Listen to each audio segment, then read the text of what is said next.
예, 안녕하세요. 2026년 2월 27일 새벽 1시에 자야 될 시간에 방송을 녹음하고 있는 갈릴레오 정입니다.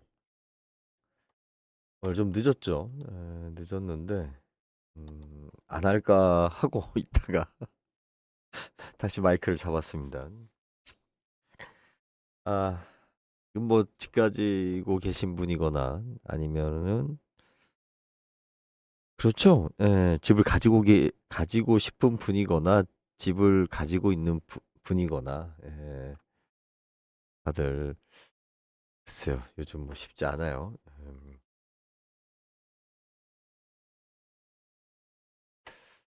자, 왜 실시간 스트리밍이 안 되지? 음, 뭐가 안 되고 있어요. 잠시만요. 분명히 지금 시작을 했는데 보겠습니다. 그죠? 이제 뜨네요. 분명히 하고 있는데, 그죠? 저작권 문제가 있으니까 제가 조금 주의가 갑니다. 주의가 가는데, 아, 일단 여담으로 이게 지금 뭐더라? 우리 이제 변호사분이시죠? 제가 성함 잘 기억이 안 나는데 저하고 같은 의견을 주고 있어서 제가 한번 예, 제가 넓게 말해서 저작권이라자면 지식재산권이라는 얘기하고 사람들이 지식재산권을 마치 가난한 뭐 창작자의 권리를 보호해주기 위한 것처럼 그렇게 포장을 하는데 아니에요. 사실은 이거 다 국제적으로 대기업들이 뒤에서 하는 짓거리들입니다.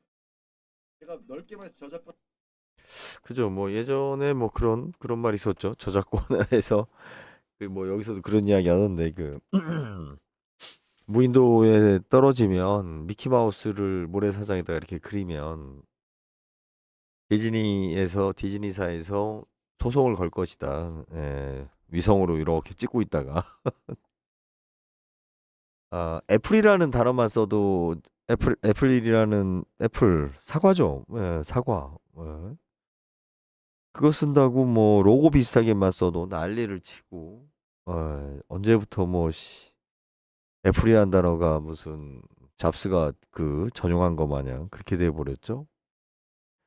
그런 게 좀 있죠. 명성이라든지 저작권이라는 게 사실은 뭐 강자의 논리니까. 예전에 임금이 어떠한 그 이름에 어떤 글자를 쓰면 그 해에 해당되는 글자는 아무도 못 쓰죠. 이름으로. 예. 뭐 그랬다고 합니다. 뭐 그거 차이가 없는 것 같은데 이게 이제 저작권이 특히 강화가 된 게 요즘은 다 온라인으로 판매를 해야 돼요. 그러니까 마음만 먹으면 판매할 수 있는 방법이 없으니까요. 예전에는 어디 숨어서 어떤 걸 뭐 비슷한 걸 카피해서 판다고 해서 문제될 게 없었죠. 그런데 지금은 이제 사실은 온라인으로 판매망을 확보하지 않으면 어떠한 제품이든 팔 수 없다 보니까 온라인으로 판매가 되면 금방 찾아내죠. 지금 이 영상 속에 심지어는 주변에 라디오 소리에서 나는 음악 소리가 이쪽에 들어가기만 해도 마이크로 들어가기만 해도 뭐 저작권 시비를 걸더라고요. 아니 뭐 그냥 라디오 청취하다가 옆에 이렇게 작업하면서 라디오 청취하다가 그냥 녹음을 했는데 아주 작게 그 소리가 마이크에 타고 갔다고 해서 그걸 찾아내 가지고 저작권이 있다.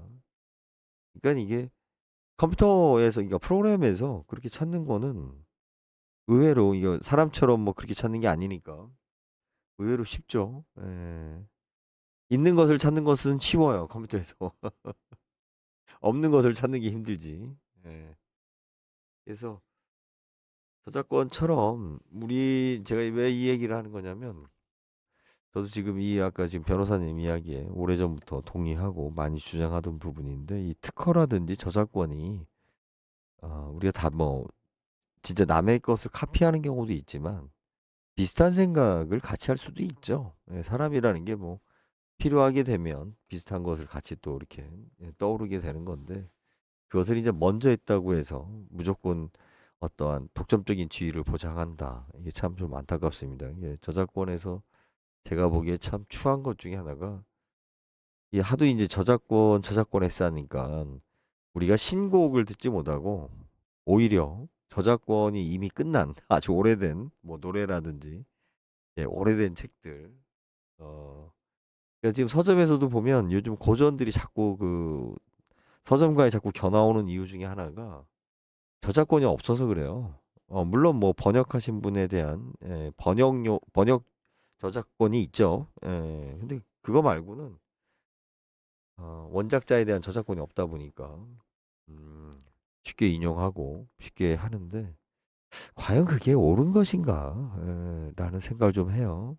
그럼 예전에 저희 어렸을 때만 해도 뭐 길거리 온통 캐롤송 틀고 뭐 했었는데 그 월드컵 때 야외 무대 설치해 가지고 월드컵 이렇게 중계하고 그랬었죠. 빔 프로젝트로 쏴가지고. 그런데 그것이 이제 저작권에 문제가 된다 해가지고 이제 못하게 되는 그런 상황까지 됐죠.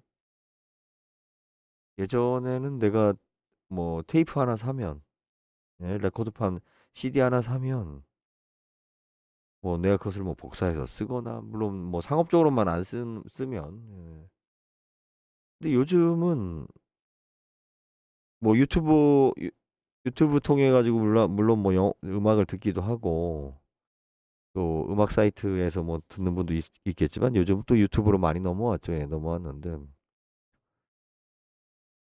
좀 좀 그래요. 네. 예. 오히려 아날로그적인 것이 더 편할 때가 있죠. 예. 매번 뭐 온라인으로 연결되어야 되고 매번 뭔가 하려고 그러면 인증받아야 되고 예전에 내가 한 번만 그 음원을 사면 내가 뭐 언제든지 틀 수 있었는데 디지털이라고 해서 뭐 꼭 굳이 아날로그보다 더 편하다라는 생각을 좀 약간 좀 회의적입니다. 인터넷이 안 되면 먹통이잖아요, 이거는. 예전에 뭐 카세트 테이프나 뭐 이런 CD는 인터넷이 안 돼도 그냥 버튼만 누르면 됐으니까. 그래서 과연 뭐 디지털이 꼭 좋은가 뭐 그런 생각을 좀 해보고요. 짧게 지금 이야기하도록 하겠습니다. 지금 이제 앞에 뻘소리 조금 했으니까. 원래 우리 예전에 수업할 때도 앞에 그 잡소리 많이 하는 선생님들이 있었죠. 이상한 소리 많이 하시다가 학생들 한참 막 그 혹하게 해놓고 끝나기 한 5분 10분 전에 이제 핵심만 이렇게 막 칠판에 써주시고 나던 선생님들 계셨는데 그런 분들이 진짜 강의를 잘하셨던 것 같아요. 제 개인적인 입장에서는 그냥 뭐 디립다 막 칠판에다가 막 판선만 하는 양반들 도대체 내가 받아쓰기라고 학교에 온 건지 어쩐지. 자, 어, 두 가지 이야기 할게요. 이제 제목은 이제 하나로 뺐으니까. 예. 다주택 대목 규제, 빌라 오피스텔 거주민 폭발 뭐 이렇게 되어 있는데 지금 제가 예견을 했었죠. 이렇게 지금 다주택에 대한 부분에 대한 규제가 어떤 형태로 나타날 거냐. 사실은 이 문제 때문에 문재인 정부 때 우리가 지금 뭐 임대인 협회가 있는데 그 임대인 협회는 그 임대 사업자 기업형으로 하는 임대인들 협회고 일반 우리 민간 임대 저희 개인 임대인들 에 대한 제도가 생기는 것을 발판으로 그 협회를 한번 만들어 보자라고 제가 주제 넘게 잠시 하다가 뭐 세무조사 받고 뭐 하고 뭐 지랄 연병 떠는 놈들이 있고 해가지고 말았는데 그때 제가 임대인 협회를 문재인 정부 때 하려고 했었던 이유가 뭐였냐면 지금 이제 원래 있는 임대인 협회는 그런 임대인 협회가 아니에요. 이게 그 임대인에 대해서 어떤 제도가 시행되는 걸 딱 봤을 때, 야, 이거는 임대인들을 너무 지금 코너로 모는구나. 그리고 이거에 대한 반발이 있겠구나. 뭐 하여튼 그때 꽤 됐죠. 상당히 많은 고민을 했었죠. 상당히 많은 고민을 했고 이거는 좀 시정돼야 된다. 그런데 이제 임대인들이 그러니까 다주택자들이 실질적으로 그러니까 정상적인 목소리를 낼 수 있는 채널이 없다 보니까 이게 필요하다. 순수하게 그런 마음을 먹었었죠. 근데 우리 이제 부동산 가지고 있는 분들이 예, 지금까지 부동산 가지고 있었던 분들이 그런 어떤 조직적인 행동이나 단합된 행동을 하는 분들은 아니에요. 성격상 그런 행동을 하는 분들이 아니기 때문에 제가 이제 여러 번 느꼈습니다. 여러 번 느꼈고 어찌 됐든 지금 대출 조이면서 나타난 현상이 뭐예요? 대출을 갚으라고 하면 갚을 수 있어요. 그죠? 어디선가 돈을 빌려야 되죠. 그런데 이제 아, 돈이 많은 사람들이 같은 경우하고 돈이 없는 사람하고 똑같이 돈이 없게 되면 경기가 나빠지게 되면 누가 더 취약하냐? 돈이 없는 사람들이 더 취약해지는 거예요.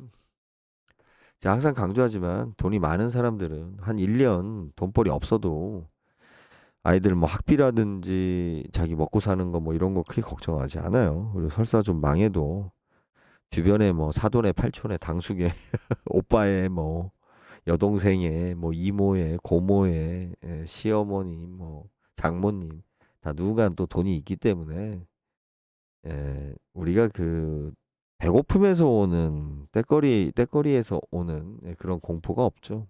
예. 그래서 제가 지금 이재명 정부에 대해서 뭐 이렇게 막 일부러 안티를 걸겠다 뭐 했다 이런 게 아니라 어차피 안 된다는 거 알아요. 안 돼요. 이거 대세니까. 뭐 국진당 뭐 17%던데 뭐 지지율. 그것도 나오는 것도 신기하지.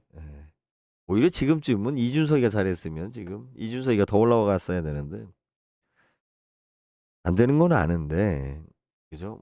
이런 목소리를 일단 내고는 있을 필요는 있어요. 그래야만이 또 상황이 되면 이야기할 수 있는 기회가 오는 거니까. 진짜 뭐 아무 소리도 안 하고 있으면 예, 뭐 당연한 것처럼 될 수가 있기 때문에. 그리고 이제 또 하나는 제가 지금 책을 냈죠. 자꾸 이제 책 이야기를 할 수밖에 없습니다, 저는. 그리고 책에 대해서는 뭐 좀 여러 의견이 좀 있어요. 있는데 뭐 그거는 뭐 일단 제가 좋아서 낸 거니까. 누가 뭐라고 하든. 예, 자, 아니 어디 가서 책 이야기를 좀 해야 되는데. 이?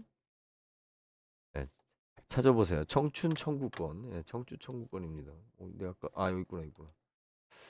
예스24의 청춘 청구권.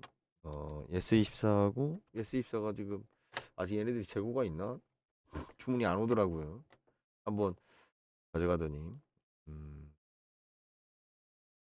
그죠. 좀 책이 좀 두껍습니다. 두꺼운데 그렇게 읽기는 좀 어렵지 않습니다. 뭐 거듭 강조드리지만 그리고 이제 좀 개인적인 이야기가 좀 있죠. 개인적인 이야기를 중심으로 해서 썼는데 이제 그것은 이제 저에 대한 소개 플러스 또 지주클럽 회원분들이 또 봐야 될 부분들이 있어서 저희 회원분들 이야기 회원분들한테 약간 좀 고백성사 비슷한 항상 그런 기분이 좀 있죠. 15년 동안 같이 했기 때문에. 그리고 어찌 됐든 저라는 인물을 좀 많이 설명할 수 그냥 즉 간접적으로 간접적으로 저라는 화자 중심으로 설명을 좀 해 나가는 형태로 쓴 겁니다. 이것을 뭐 이렇게 논문 형태로나 어떤 일반 경제서 중심처럼 쓰기에는 일단 좀 무리가 있다라고 생각을 했어요. 일단 좀 재미가 없고 쓰는 제가 재미가 없고 읽는 사람들도 뭐 무슨 학자들이 읽는 것도 아니니까 대중적으로 읽어야 되는 거니까. 그래서 어찌됐든 세상에 없는 이야기를 쓰려고 노력을 했습니다. 그랬고 예. 그래서 이제 하여튼 이야기의 핵심은 뭐냐면 대출 정부에서 이제 지금 이렇게 이제 지금 대출 줄이고 뭐하고 이렇게 되면 1금융권을 막으면 1금융권들의 계열사들이 다 2금융권을 가지고 있어요. 그리고 또 1금융권에 돈을 맡기는 사모님들은 또 뒤로 또 다라고 말은 그렇고 진짜 그 쩐주들 돈놀이 하는 분들은 다시 또 그 대부업에다가 또 빨대를 꽂아놓고 있습니다. 그러니까는 1금융권을 치면 이금융권으로 밀리고 이금융권까지 치면 또 대부업으로 밀리는 겁니다. 어디서 갑자기 돈이 나와가지고 갚아요. 씨, 그렇잖아요. 뭐 금고에다 이렇게 돈을 이렇게 넣어놓고 있나요? 예? 갚으려면 뭐 주식이라도 팔아야 되는데 요즘 주식이 올라가니까 그나마 또 괜찮겠네요. 그러니까 이게 지금 현재 주식시장이 좋잖아요. 그리고 강남에 뭐 집값이 지금 뭐 떨어지고 뭐하고 막 이래서 뭐 야 강남 너희들 이제 잘 됐다. 아니죠. 주식을 누가 더 많이 갖고 있겠어요? 일반인하고 강남에 사는 사모님하고. 예? 그렇잖아요. 참.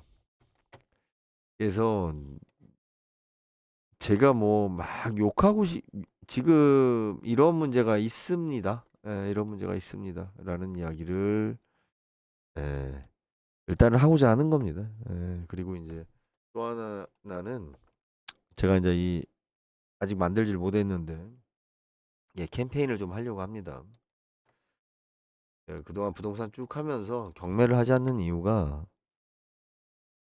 뭐 사업도 마찬가지고 부동산도 마찬가지입니다. 이제는 뭐냐면 개인들은 둘 중에 하나예요. 예? 그러니까 내가 돈이 많아가지고 능력이 많아가지고 내가 오너가 되든지 우리 예를 들어 주식을 투자한다고 했을 때 그 회사의 오너가 돼가지고 진짜 내 정보의 중심에 내 권력 내 권한의 중심 하에 예? 내 주가를 흔들든지 아니면 ETF에 투자해가지고 예, 지수에 투자해서 분위기 좋으면 그냥 따먹는 이게 무슨 얘기냐면 개인들이 뭘 하기가 이제 점점 어려운 사회가 되고 있어요. 그러니까 어디에 소속되지 않으면 이제 어떤 꿈을 필 수가 없죠. 그러니까 우리 음악 같은 경우도 보세요. 예전에는 진짜 내가 통기타 하나 들고 뭐 저는 뭐 음악을 잘 못하지만 통기타 하나 들고 뭐 강변가요제다 뭐 MBC다 뭐 이렇게 해가지고 각종 그런 가요제 통해서 데뷔하고 또 자기만의 어떤 그런 그 음악 세계를 펴고 우리가 뭐 그걸 낭만 시대라고 하는데 예, 그럴 기회도 있었고 또 그럴 수 있는 분위기였죠. 예, 그런데 지금은 그렇게 나와서는 안 되죠.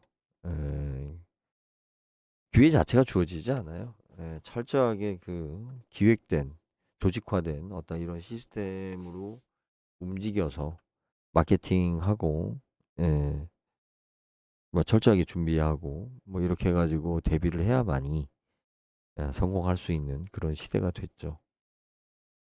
음악도 그런데 뭐 그럼 뭐 미술이나 일반 소설은 또 안 그러냐? 거기도 마찬가지예요. 진짜 뭐 순수한 열정만 가지고 태어난 뭐 자기 열정이나 능력만 가지고 어떤 벽을 넘기가 이제 어려운 시대가 됐습니다. 이제 점점 그렇죠, 이제. 그래서 부동산 분야도 이제 그렇다는 거죠. 개인이 원룸 짓거나 뭐 꼬마 빌딩이라고 예전에 한참 얼마 전까지 새끼들 야, 꼬마 빌딩이라고 해서 뭘 이야기하나 했어요. 지랄들 하더니 이제 요즘 좀 조용하던데.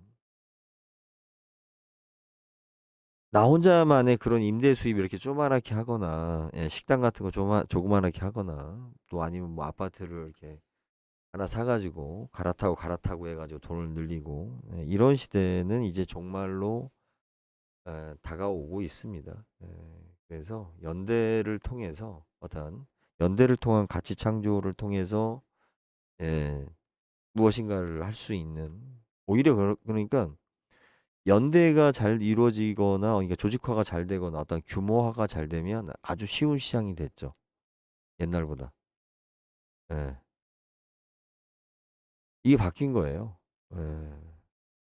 그러니까 조직화가 힘든 거지. 조직화가 되면 요즘은 사실은 많은 것들을 할 수 있는 기회가 열려 있죠. 특히 부동산 같은 경우는 상상을 넘어갈 수 있는 예, 그런 시장이 열려 있습니다. 그런데 그게 힘들죠. 예, 그런 조직화를 한다라는 게. 다 그 뒤로 눈탱이 씌우는 놈들만 있으니까. 예. 그래서 저는 하여튼 그런 걸 꿈꾸고 있습니다. 예, 그런 걸 꿈꾸고 있고. 그래서 이제 어떻게든 대출을 줄이다 보니까 이제 이런 문제가 생겼다라는 이야기를 좀 드리고 싶은 거고. 그리고 또 하나 뭐냐면 예, 지금 빌라하고 오피스텔 부분에 대해서 일가구 다주택 이게 참 오피스텔이 계륵이에요. 이 주거용 오피스텔이 뭡니까? 내 아파트를 팔 때는 일가구 다주택이에요.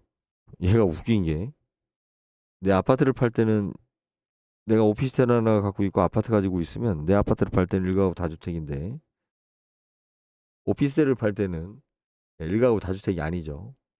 예.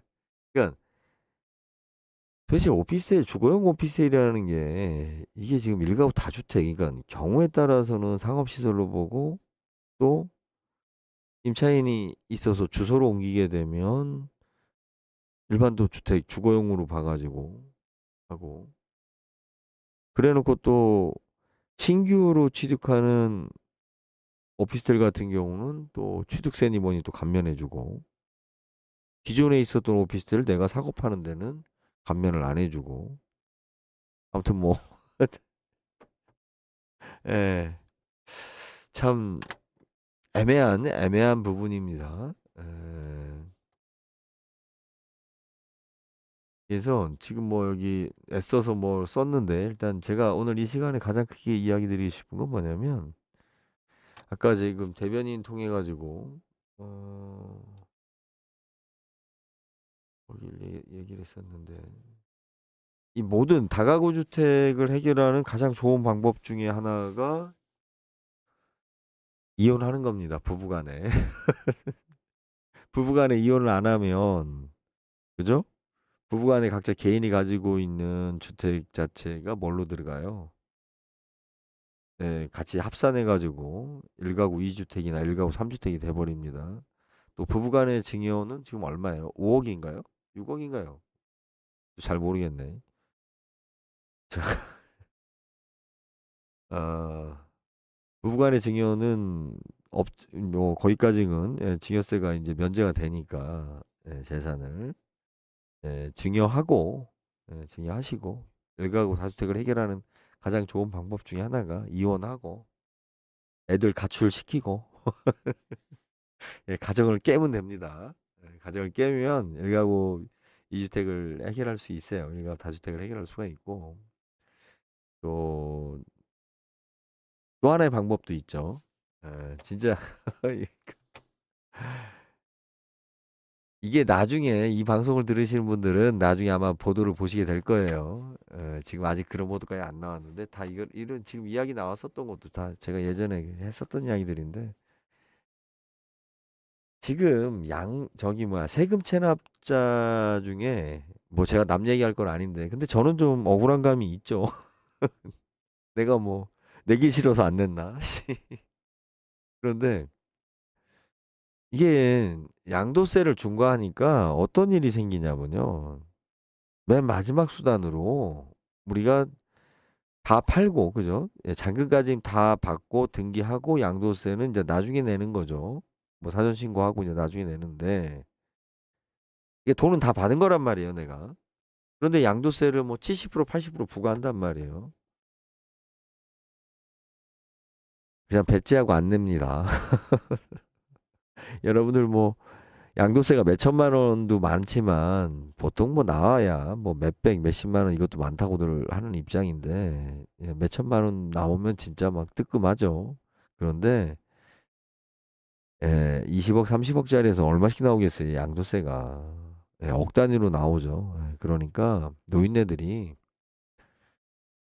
팔고서 남편 앞으로 돼 있는 집 팔고서 이혼하고 팔고서 양도세를 쌩 깐다니까요. 그냥 안 내고. 이건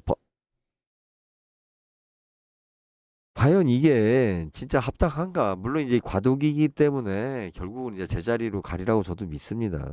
그런데 하여튼 이 과도기를 우리가 잘 벗어나야 되는데 뭐 저하고는 해당이 없지만 그런 상황이에요. 가정에서는 이혼을 하고 아이들은 무조건 강제로 쫓아내서 분가를 시키고 그래야 1가구 1주택이 되니까요. 예. 그리고 이제 그래도 내야 될 세금이 있으면 그냥 안 내고 배쨘다라는 식으로 예, 나가는 어떠한 세태를 지금 불러오고 있습니다. 그리고 또 그렇게 학우들이 있어요. 예. 이 사람들이 돈하고 관련된 문제이기 때문에 얼마나 머리를 많이 쓰겠어요. 자기들 딴에는 머리 많이 씁니다. 그래서 지금 현재 사실 그 일가구 다주택자가 그렇게 많지도 않은데, 그리고 일가구 다주택자들이 강남의 아파트를 두 채씩 가지고 있겠어요? 막 이게 참 그 중이 진보들, 제가 이야기하는 중이 진보들 때문에 제대로 알지도 못하면서 무슨 단어만 나오면은 뭐 난리를 치는데, 막 그게 정의인 거 마냥 참 역겨울 정도예요. 예전에 그 뭐죠? 그 비자나무인가요? 맞죠? 비자나무 길인가? 네, 지금 갑자기 지금 제주도에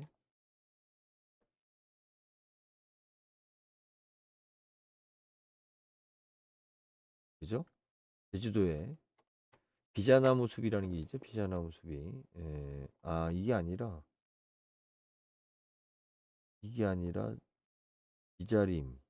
이자림하고 예전에 무슨 환경단체 뭐 하고 있었던 게 있었는데, 거기에서 그 삼나무 벤다고, 환경단체에서 삼나무 있죠. 삼나무. 여러분 삼나무 아세요? 삼나무가 뭐냐면 이 저기 우리 책상 서랍 있죠. 책상 서랍에 보면 나무 이렇게 부드럽고 가벼운 나무 있잖아요. 요런 걸 삼나무로 많이 만들죠. 맞는지 모르겠어요. 예전에 제가 그렇게 알고 있었는데, 이게 그 그냥 인공조림이에요. 인공조림이기 때문에 그냥 베면 되는 거예요. 베면 되는 건데, 막 그 뭐 몇십 년 된 나무를 갖다가 왜 베냐, 환경 파괴냐, 가서 막 나무를 끌어안고 뭐 퍼포먼스를 하고, 그 나무가 그 알레르기에 강하단 말이에요. 알레르기를 많이 일으키는 나무 중에 하나인데, 일본 애들이 또 그 조림했었던 거였는데, 아, 막 난 뭘 알고 쟤네들이 저러나. 그냥 그렇게 하면은 마치 좋은 일 하는 거 마냥, 자기가 정의로운 거 마냥, 그렇게 떠드는 것 같아요. 그리고 자기 실수한 거 있으면 또 언제 그랬냐는 식으로 또 모른 척하고 쌩까고. 예. 진짜 어떤 철학이 있어서 자기 사명감이 있어서 하는 게 아니라 그러고 싶은 거죠.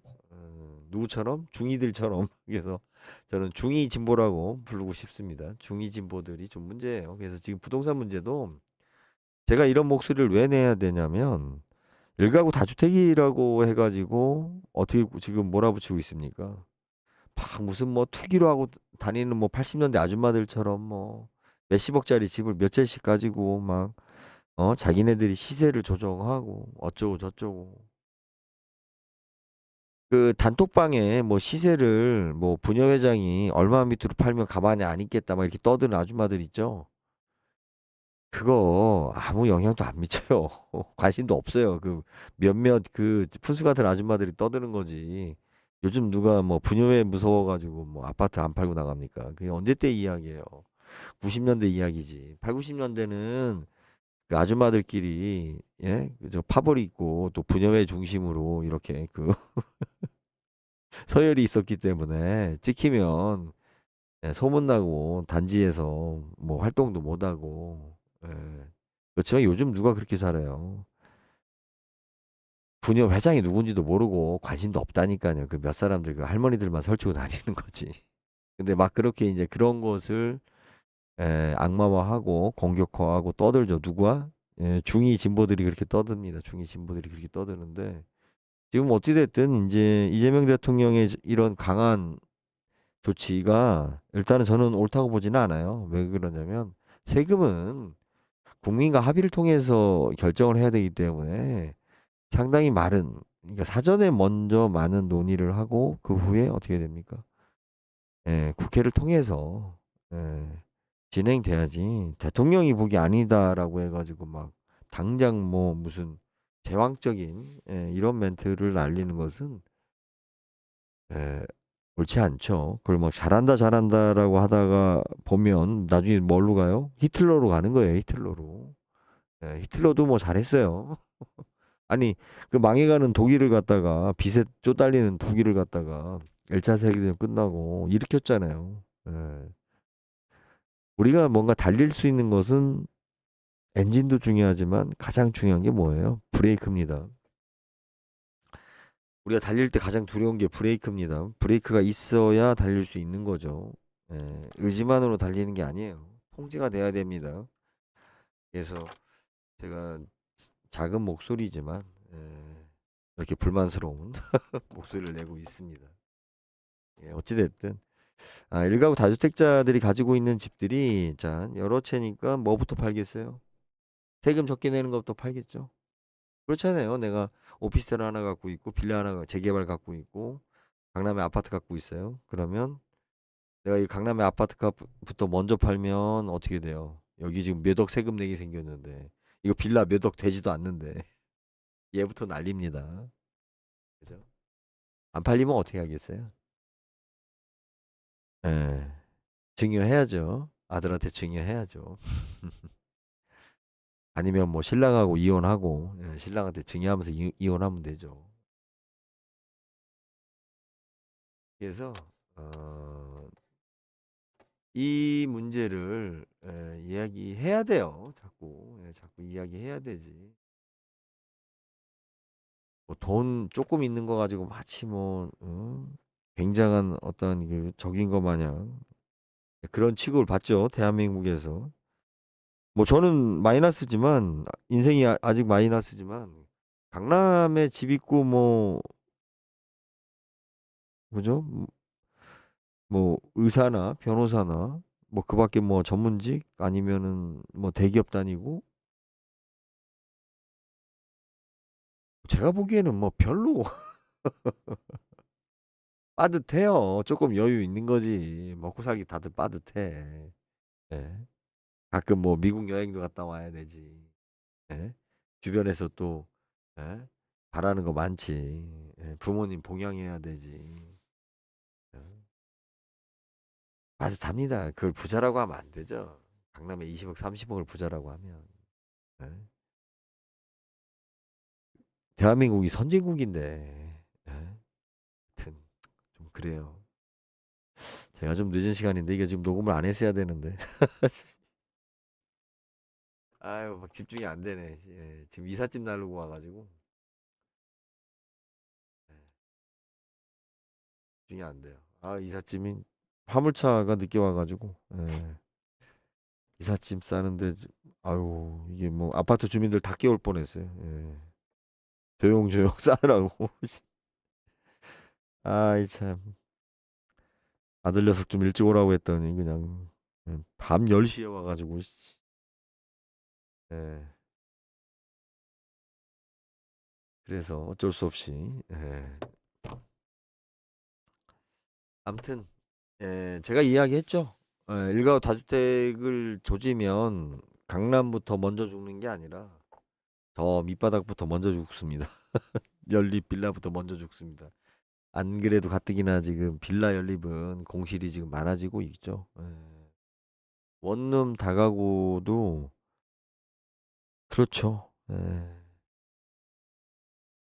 그래서 그리고 사실은 지금 이재명 대통령께서 뭐 퍼포먼스는 잘한 것 같지만 그건 민주당 입장에서 봤을 때 이재명 대통령 입장에서 봤을 때는 사실은 지금 아파트 값이 어떤 상황이었어요?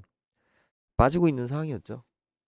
강남도 이제 실체가 드러나고 있는 상황이었는데 그 타이밍에 불이 꺼지고 있는데 소방호수가 와서 지금 물을 뿌려대니 에, 먼지가 좀 많이 날리고 있습니다. 제가 이재명 대통령이 일하는 스타일을 봤더니 어떤 식이냐면 일단은 확 질러요. 세게. 예, 그런 식이에요. 그러니까는 예를 들어서 이거 얼마예요? 그랬더니 뭐 10만 원이요? 그랬더니 에이 뭐 한 3만 원만 하지. 그죠? 우리가 통색적으로 생각했을 때 파는 사람이 10만 원을 불렀는데 3만 원을 부르면 뭐라는 거예요? 예. 그러면 이제 버럭 화를 내면 그럼 뭐 한 5만 원 합시다. 뭐 요렇게 그냥. 예. 그러다가 이제 뭐 파는 사람이 뭐 이제 좀 심각하게 더 많이 저항을 하면 그래도 뭐 좀 꽉 찬 얘긴데 뭐 그걸 뭐 아? 흥정하자고 한 얘기를 갖다가 뭐 싸우자고 들면 되냐는 식으로 요렇게 이제 잘 넘어가는 스타일입니다. 처음에 확 질렀다가. 제가 그것을 언제 느꼈냐면 그 계곡 관련해 가지고 처리하는 거 보면서 '아 저분은 저런 스타일이구나.' 예. 그러니깐 지금 현재 이 주택 부동산 문제 같은 경우도 지금 일단 질렀는데 이게 지금 끽소리들 못 하고 있거든 다들.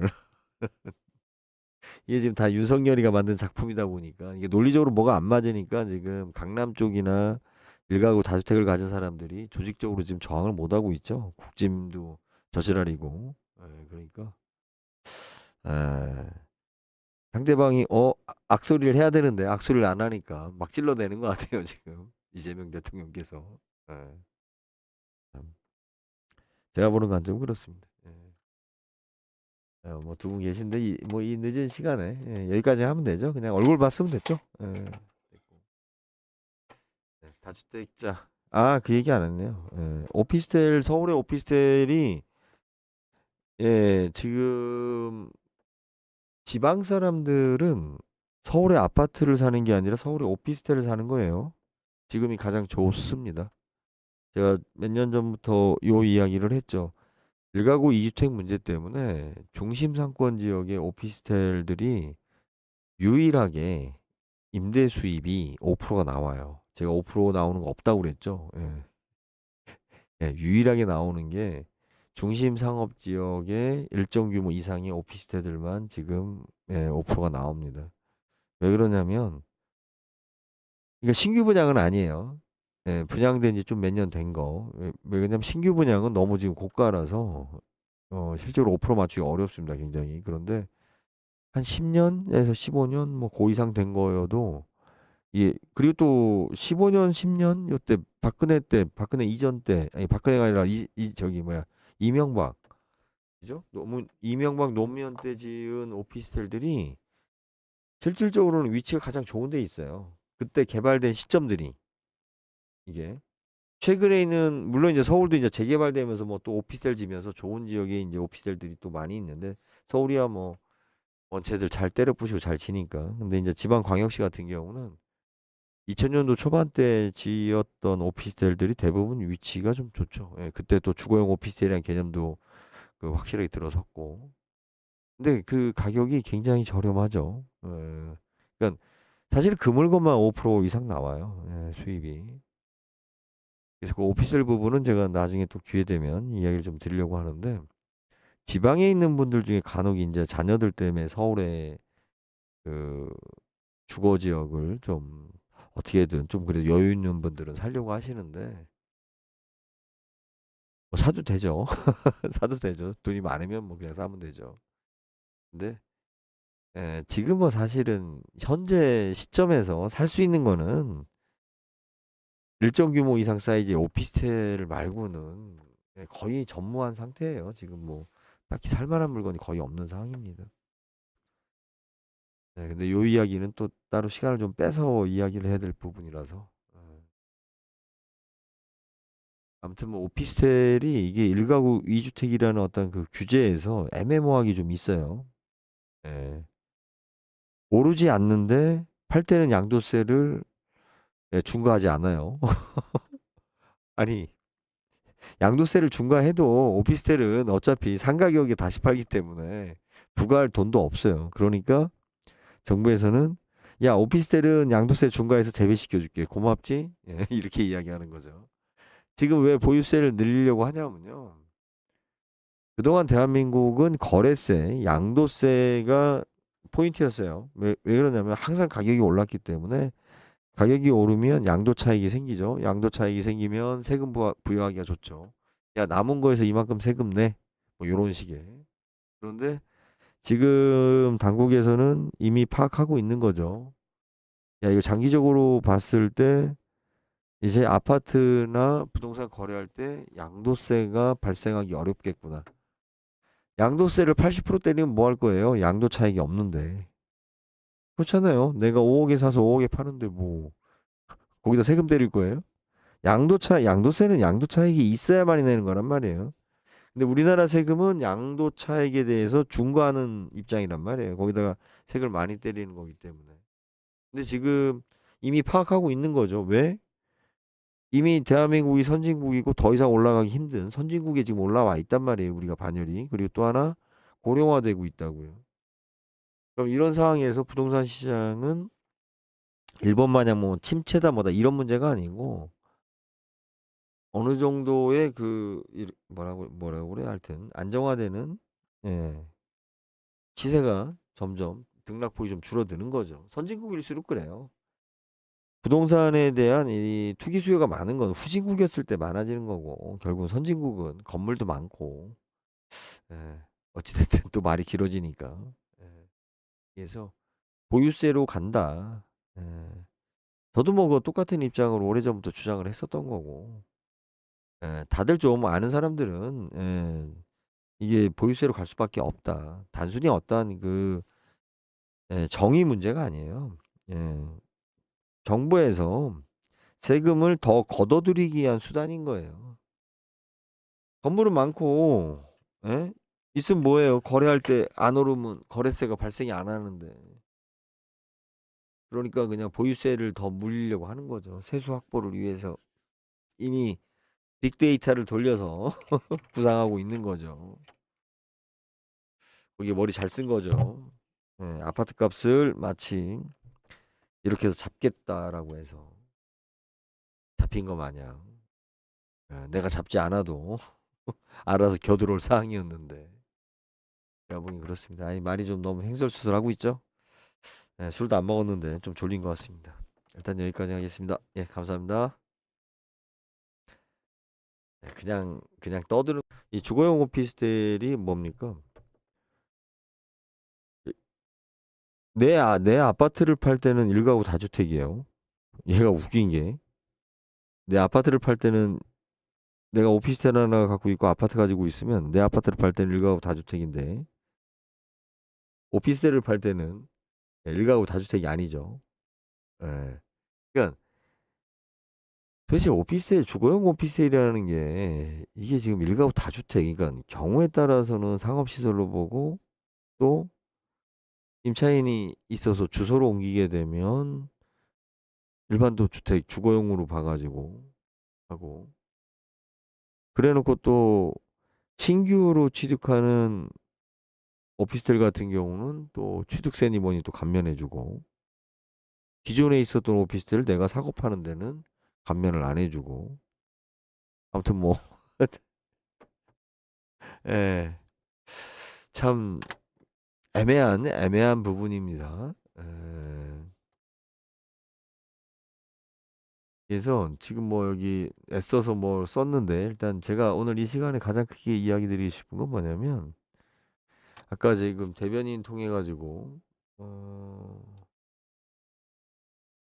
거기 얘기를 했었는데 이 모든 다가구 주택을 해결하는 가장 좋은 방법 중에 하나가 이혼하는 겁니다. 부부간에. 부부간에 이혼을 안 하면 그죠? 부부간에 각자 개인이 가지고 있는 주택 자체가 뭘로 들어가요? 네, 같이 합산해 가지고 1가구 2주택이나 1가구 3주택이 돼 버립니다. 또 부부간의 증여는 지금 얼마예요? 5억인가요? 6억인가요? 잘 모르겠네. 자, 어, 부부간의 증여는 뭐 거기까지는 증여세가 이제 면제가 되니까 재산을 증여하고 증여하시고 1가구 다주택을 해결하는 가장 좋은 방법 중에 하나가 이혼하고 애들 가출시키고 가정을 깨면 됩니다. 가정을 깨면 1가구 2주택을 해결할 수 있어요. 1가구 다주택을 해결할 수가 있고 또 또 하나의 방법도 있죠. 진짜 이게 나중에 이 방송을 들으시는 분들은 나중에 아마 보도를 보시게 될 거예요. 지금 아직 그런 보도까지 안 나왔는데 다 이런 지금 이야기 나왔었던 것도 다 제가 예전에 했었던 이야기들인데 지금 저기 뭐야 세금 체납자 중에 뭐 제가 남 얘기할 건 아닌데 근데 저는 좀 억울한 감이 있죠. 내가 뭐 내기 싫어서 안 냈나? 그런데 이게 양도세를 중과하니까 어떤 일이 생기냐면요. 맨 마지막 수단으로 우리가 다 팔고, 그죠? 예, 잔금까지 다 받고 등기하고 양도세는 이제 나중에 내는 거죠. 뭐 사전 신고하고 이제 나중에 내는데 이게 돈은 다 받은 거란 말이에요, 내가.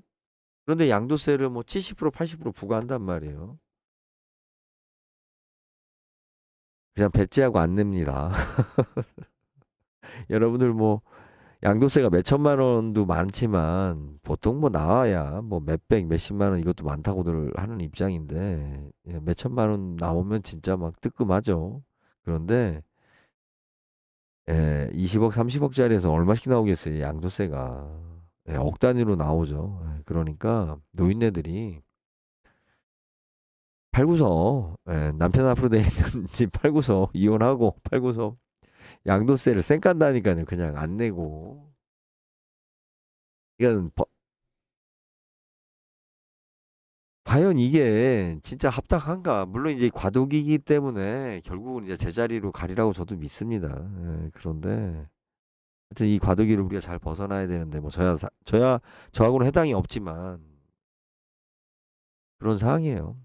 가정에서는 이혼을 하고 아이들은 무조건 강제로 쫓아내서 분가를 시키고 그래야 일가구 일주택이 되니까요. 예. 그리고 이제 그래도 내야 될 세금이 있으면 그냥 안 내고 배쨘다라는 식으로 나가는 어떠한 세태를 지금 불러오고 있습니다. 그리고 또 그렇게 하고들이 있어요. 이 사람들이 돈하고 관련된 문제이기 때문에 얼마나 머리를 많이 쓰겠어요. 자기들 딴에는 머리 많이 씁니다. 그래서 지금 현재 사실 그 일가구 다주택자가 그렇게 많지도 않은데 그리고 일가구 다주택자들이 강남의 아파트를 두 채씩 가지고 있겠어요? 막 이게 참 그 중이 진보들 제가 이야기하는 중이 진보들 때문에 제대로 알지도 못하면서 무슨 단어만 나오면은 뭐 난리를 치는데 막 그게 정의인 거 마냥 참 역겨울 정도예요. 예전에 그 뭐죠? 그 비자나무인가요? 맞죠? 비자나무 길인가? 네, 지금 갑자기 지금 제주도에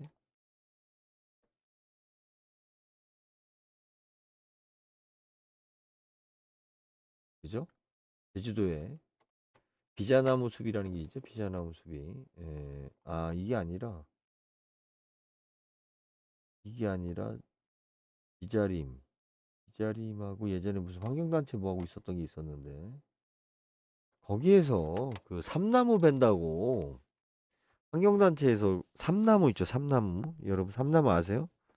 삼나무가 뭐냐면 이 저기 우리 책상 서랍 있죠. 책상 서랍에 보면 나무 이렇게 부드럽고 가벼운 나무 있잖아요. 요런 걸 삼나무로 많이 만들죠. 맞는지 모르겠어요. 예전에 제가 그렇게 알고 있었는데 이게 그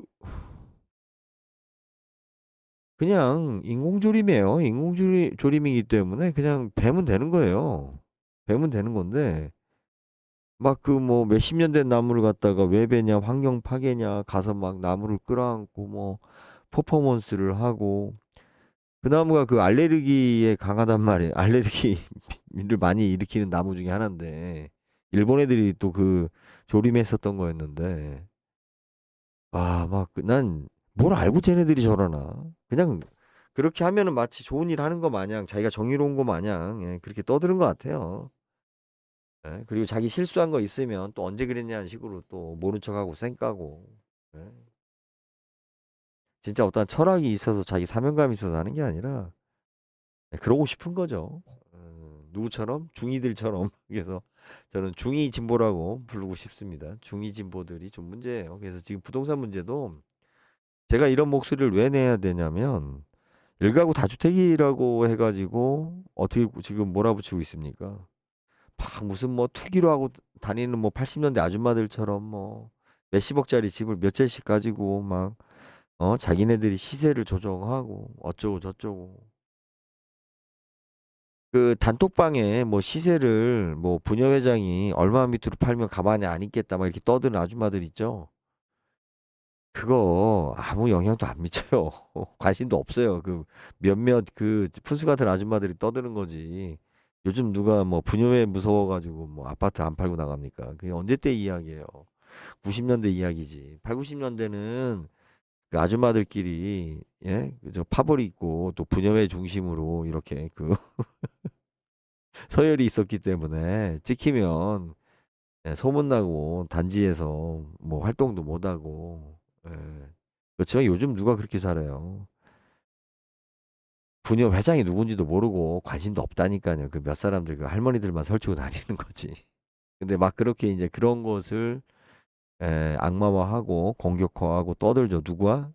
중이 진보들이 그렇게 떠듭니다. 중이 진보들이 그렇게 떠드는데 지금 어찌 됐든 이제 이재명 대통령의 이런 강한 조치가 일단은 저는 옳다고 보지는 않아요. 왜 그러냐면 세금은 국민과 합의를 통해서 결정을 해야 되기 때문에 상당히 마른 그러니까 사전에 먼저 많은 논의를 하고 그 후에 어떻게 됩니까?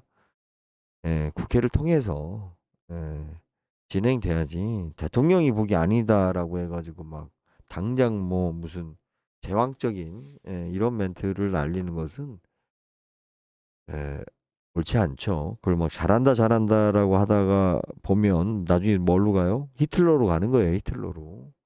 히틀러도 뭐 잘했어요. 아니 그 망해가는 독일을 갖다가 빚에 쪼달리는 독일을 갖다가 1차 세계대전 끝나고 일으켰잖아요. 예. 우리가 뭔가 달릴 수 있는 것은 엔진도 중요하지만 가장 중요한 게 뭐예요? 브레이크입니다. 우리가 달릴 때 가장 두려운 게 브레이크입니다. 브레이크가 있어야 달릴 수 있는 거죠. 의지만으로 달리는 게 아니에요. 통제가 돼야 됩니다. 그래서 제가 작은 목소리지만 이렇게 불만스러운 목소리를 내고 있습니다.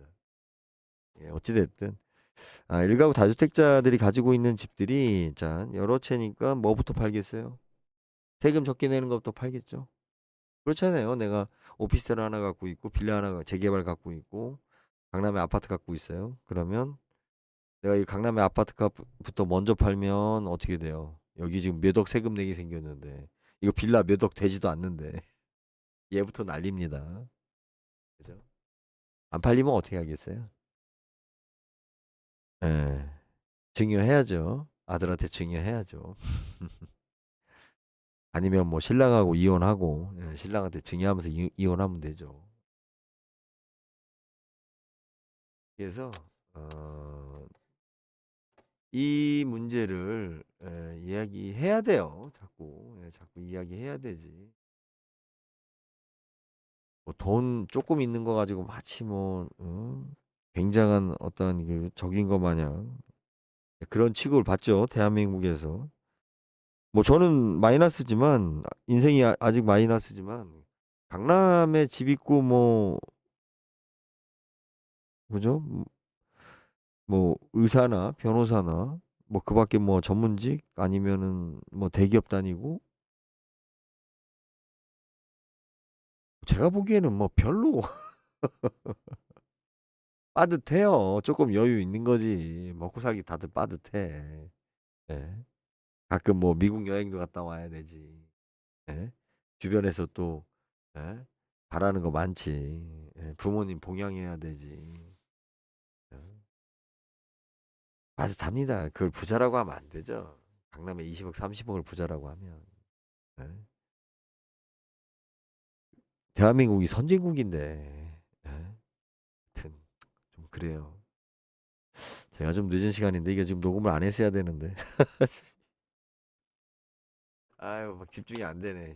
지금 이삿짐 나르고 와가지고 집중이 안 돼요. 이삿짐이 화물차가 늦게 와가지고 이삿짐 싸는데 아유 이게 뭐 아파트 주민들 다 깨울 뻔했어요. 조용조용 싸느라고.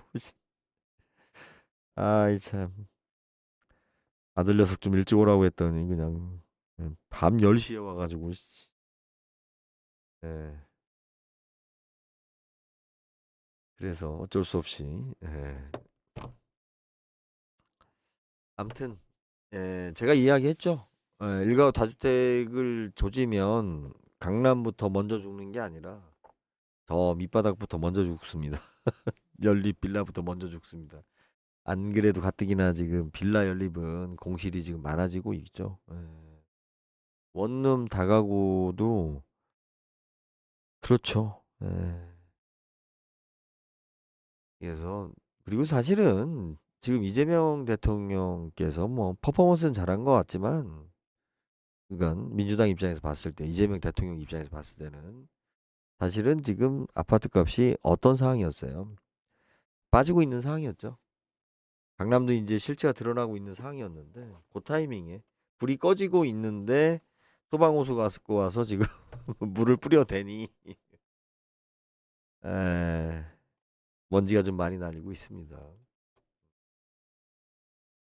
제가 이재명 대통령이 일하는 스타일을 봤더니 어떤 식이냐면 일단은 확 질러요. 세게. 예. 그런 식이에요. 그러니까는 예를 들어서 이거 얼마예요? 그랬더니 뭐 10만 원이요? 그랬더니 에이 뭐 한 3만 원만 하지. 그죠? 우리가 통상적으로 생각했을 때 파는 사람이 10만 원을 불렀는데 3만 원을 부르면 뭐라는 거예요? 예. 그러면 이제 버럭 화를 내면 그럼 뭐 한 5만 원 합시다. 뭐 요렇게 그냥. 예. 그러다가 이제 뭐 파는 사람이 뭐 이제 좀 심각하게 더 많이 저항을 하면 아 그래도 뭐 좀 깎자는 얘긴데 뭐 그걸 뭐 아, 흥정하자고 한 얘기를 갖다가 뭐 싸우자고 들면 되냐는 식으로 요렇게 이제 잘 넘어가는 스타일입니다. 처음에 확 질렀다가 제가 그것을 언제 느꼈냐면 그 계곡 관련해 가지고 처리하는 거 보면서 아 저분은 저런 스타일이구나. 예. 그러니까 지금 현재 이 주택 부동산 문제 같은 경우도 지금 일단 질렀는데 아 이게 지금 끽소리들 못 하고 있거든 다들. 이게 지금 다 윤석열이가 만든 작품이다 보니까 이게 논리적으로 뭐가 안 맞으니까 지금 강남 쪽이나 일가구 다주택을 가진 사람들이 조직적으로 지금 저항을 못 하고 있죠. 국짐도 저지랄이고. 예, 그러니까 에, 상대방이 악소리를 해야 되는데 악소리를 안 하니까 막 찔러대는 것 같아요 지금 이재명 대통령께서. 예, 참. 제가 보는 관점은 그렇습니다. 예. 뭐 두 분 계신데 이 늦은 시간에 여기까지 하면 되죠. 그냥 얼굴 봤으면 됐죠. 예. 됐고. 네, 다주택자. 아, 그 얘기 안 했네요. 예, 오피스텔 서울의 오피스텔이 지금 지방 사람들은 서울의 아파트를 사는 게 아니라 서울의 오피스텔을 사는 거예요. 지금이 가장 좋습니다. 제가 몇 년 전부터 요 이야기를 했죠. 일가구 2주택 문제 때문에 중심 상권 지역의 오피스텔들이 유일하게 임대 수입이 5%가 나와요. 제가 5% 나오는 거 없다고 그랬죠. 예. 예, 유일하게 나오는 게 중심 상업 지역의 일정 규모 이상의 오피스텔들만 지금 5%가 나옵니다. 왜 그러냐면 이게 신규 분양은 아니에요. 예, 분양된 지 좀 몇 년 된 거. 왜냐면 신규 분양은 너무 지금 고가라서 실제로 5% 맞추기 어렵습니다. 굉장히. 그런데 한 10년에서 15년 뭐 고 이상 된 거여도 그리고 또 15년, 10년 요때 박근혜 이전 때 아니 박근혜가 아니라 저기 뭐야 이명박 그죠? 너무 이명박 노무현 때 지은 오피스텔들이 실질적으로는 위치가 가장 좋은 데 있어요. 그때 개발된 시점들이 이게 최근에는 물론 이제 서울도 이제 재개발되면서 뭐 또 오피스텔 지면서 좋은 지역에 이제 오피스텔들이 또 많이 있는데 서울이야 뭐 원체들 잘 때려 부시고 잘 지니까. 근데 이제 지방 광역시 같은 경우는 2000년도 초반 때 지었던 오피스텔들이 대부분 위치가 좀 좋죠. 예, 그때 또 주거용 오피스텔이라는 개념도 그 확실하게 들어섰고. 근데 그 가격이 굉장히 저렴하죠. 예. 그러니까 사실 그 물건만 5% 이상 나와요. 예, 수입이. 그래서 그 오피스텔 부분은 제가 나중에 또 기회 되면 이야기를 좀 드리려고 하는데 지방에 있는 분들 중에 간혹 이제 자녀들 때문에 서울에 그 주거 지역을 좀 어떻게든 좀 그래도 여유 있는 분들은 살려고 하시는데 뭐 사도 되죠. 사도 되죠. 돈이 많으면 뭐 그냥 사면 되죠. 근데 지금 뭐 사실은 현재 시점에서 살 수 있는 거는 일정 규모 이상 사이즈의 오피스텔 말고는 거의 전무한 상태예요. 지금 뭐 딱히 살만한 물건이 거의 없는 상황입니다. 네, 근데 요 이야기는 또 따로 시간을 좀 빼서 이야기를 해야 될 부분이라서. 아무튼 뭐 오피스텔이 이게 1가구 2주택이라는 어떤 그 규제에서 애매모호하게 좀 있어요. 예. 오르지 않는데 팔 때는 양도세를 중과하지 않아요. 아니, 양도세를 중과해도 오피스텔은 어차피 상가격에 다시 팔기 때문에 부과할 돈도 없어요. 그러니까 정부에서는 야, 오피스텔은 양도세 중과해서 재배시켜 줄게. 고맙지? 예, 이렇게 이야기하는 거죠. 지금 왜 보유세를 늘리려고 하냐면요. 그동안 대한민국은 거래세, 양도세가 포인트였어요. 왜 그러냐면 항상 가격이 올랐기 때문에 가격이 오르면 양도 차익이 생기죠. 양도 차익이 생기면 세금 부여하기가 좋죠. 야, 남은 거에서 이만큼 세금 내. 뭐 요런 식의. 그런데 지금 당국에서는 이미 파악하고 있는 거죠. 야, 이거 장기적으로 봤을 때 이제 아파트나 부동산 거래할 때 양도세가 발생하기 어렵겠구나. 양도세를 80% 때리면 뭐 할 거예요? 양도 차익이 없는데. 그렇잖아요. 내가 5억에 사서 5억에 파는데 뭐 거기다 세금 때릴 거예요? 양도세는 양도 차익이 있어야만이 내는 거란 말이에요. 근데 우리나라 세금은 양도 차익에 대해서 중과하는 입장이란 말이에요. 거기다가 세금을 많이 때리는 거기 때문에. 근데 지금 이미 파악하고 있는 거죠. 왜? 이미 대한민국이 선진국이고 더 이상 올라가기 힘든 선진국에 지금 올라와 있단 말이에요. 우리가 반열이. 그리고 또 하나 고령화되고 있다고요. 그럼 이런 상황에서 부동산 시장은 일본 마냥 뭐 침체다 뭐다 이런 문제가 아니고 어느 정도의 그 뭐라고 그래 하여튼 안정화되는 예, 시세가 점점 등락폭이 좀 줄어드는 거죠. 선진국일수록 그래요. 부동산에 대한 이 투기 수요가 많은 건 후진국이었을 때 많아지는 거고 결국 선진국은 건물도 많고 예, 어찌됐든 또 말이 길어지니까 예, 그래서 보유세로 간다. 예, 저도 뭐 그 똑같은 입장으로 오래전부터 주장을 했었던 거고 예, 다들 좀 아는 사람들은 이게 보유세로 갈 수밖에 없다. 단순히 어떠한 그 정의 문제가 아니에요. 예, 정부에서 세금을 더 걷어들이기 위한 수단인 거예요. 건물은 많고 예? 있으면 뭐예요? 거래할 때 안 오르면 거래세가 발생이 안 하는데. 그러니까 그냥 보유세를 더 물리려고 하는 거죠. 세수 확보를 위해서 이미 빅데이터를 돌려서 구상하고 있는 거죠. 거기에 머리 잘 쓴 거죠. 아파트 값을 마치 이렇게 해서 잡겠다라고 해서 잡힌 거 마냥 내가 잡지 않아도 알아서 겨들어올 사항이었는데 제가 보기 그렇습니다. 아니 말이 좀 너무 횡설수설하고 있죠. 술도 안 먹었는데 좀 졸린 것 같습니다. 일단 여기까지 하겠습니다. 예, 감사합니다. 그냥 떠드는